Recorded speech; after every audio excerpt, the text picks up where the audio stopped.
Since we're on the DCU train, let's talk about Superman and a sign of why I was telling you Warner Brothers ain't got the money to spend, so they're going to try to be creative and smart with it. We got this brand new look of David Cornsweet's Superman from USA Today, who actually released a bunch of other first looks to movies. And look, it's David Cornsweet being a handsome old Superman. I'm getting so much more used to the look, to the suit, everything about this movie. It's working for me now. I remember when I first saw the suit, I was like, eh. Then I bought a replica suit, put it on. I was like, I'll make this look good. I like this suit. And the colors are popping. Look at him. That red and blue looking so rich on screen. He's got the little twirl. I can do the twirl too if I focus hard.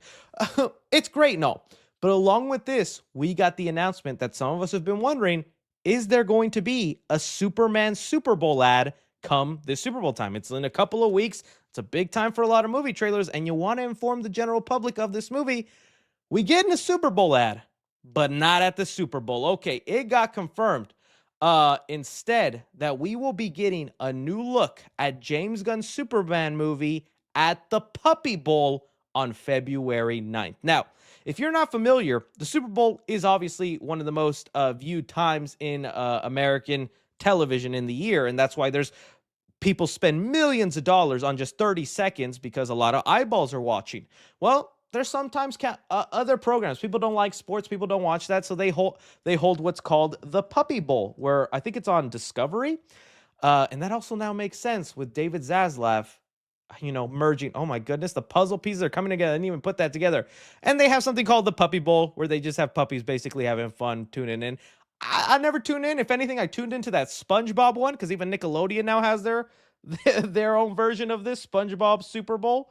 It's probably going to give me the song, but that was actually kind of funny to watch. They got the two voice actors of SpongeBob and Patrick to like narrate over the Super Bowl. That was actually pretty funny.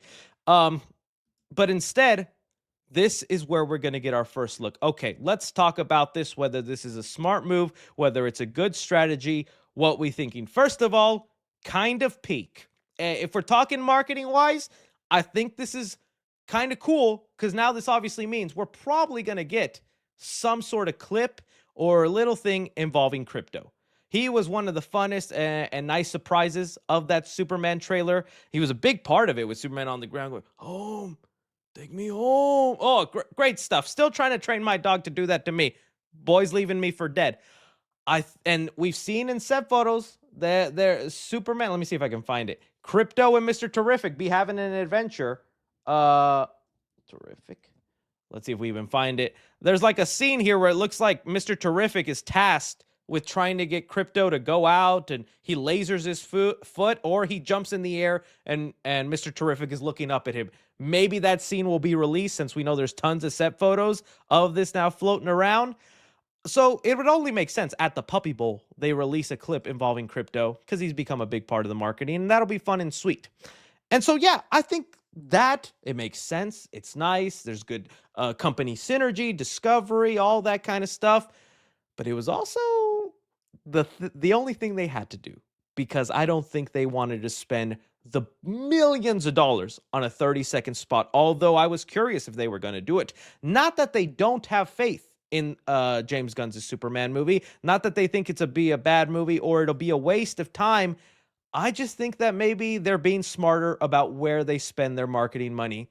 And I've always thought this too, because I'm like, if you spend that much on a Super Bowl ad, just release the trailer the same day as all the other trailers, and I guarantee you a lot of people will be checking them out. Because I'm back before I did YouTube, I'd always just be like, oh, what were all the Super Bowl trailers? And then I just watch them all and be like, okay, cool. Didn't even really watch them on TV. Just, you could just release a trailer at the same time online. I feel like you'd have the same effect. Doing this Puppy Bowl thing, it's nice and gimmicky. It works. But again, it was smart because they just don't have the money to justify how much does a Super Bowl ad cost? Let's find out. Super Bowl ad cost 2025. Let's see here. $7 million for 30 seconds. That's a lot of change. That's a lot of change in there. And could you even justify a great trailer? Disney is the king of this. Disney got that money I think they still do. They got that money to just be spending. They always dominate, have like 10 different trailers. They also do Disney Plus and all this combined stuff. Warner Brothers saw that tag and they're like, for free, we could just put it at the Puppy Bowl because we own that channel and it goes with Superman. So honestly, okay, kind of smart of them, but it also again shows you the financial strain that Warner Brothers is in and the creativeness they have to get involved with this. Because also, I don't know if you guys saw this. Let's see here. Maybe if I can find the article. The marketing officer of Warner Brothers left. So here, John Goldstein, the Warner Brothers marketing chief, major campaigns, including the Barbie promotion, which, dude, he did a fantastic job with the marketing of Barbie. We saw Barbie stuff everywhere, and maybe capitalizing on the Barbenheimer thing, Barbie made $1 billion. And he was the one who put in the action for the first Superman trailer that now is the most viewed DC comic book trailer. And he left the company. Who knows if this Super Bowl idea was maybe his and it was one of his last suggestions before he left. Hopefully, they get someone else just as creative or someone as smart to do the most, man. I'm telling you, Superman, bust out a burger ad. Do it. You and make sure it's in America. Don't do the thing where you put a burger in Japan and the Super Burger in Carl's Jr. in Japan. Put it in America, dude. When that Spider-Verse burger came out, I saw so many videos, so much stuff. Do something creative with that. So we'll see where this goes. We'll see what happens. But again, nice, interesting, creative choice. Shows you where they are in the money situation, how they have to be careful, and how a lot is riding on this. Do you guys think it was smart for them to not spend the money on the Super Bowl and do the Puppy Bowl instead? Will it pay off in the end? Love to know. And plus, what do you speculate the video or the footage will be for that? Like to know your guys' thoughts on that. Okay.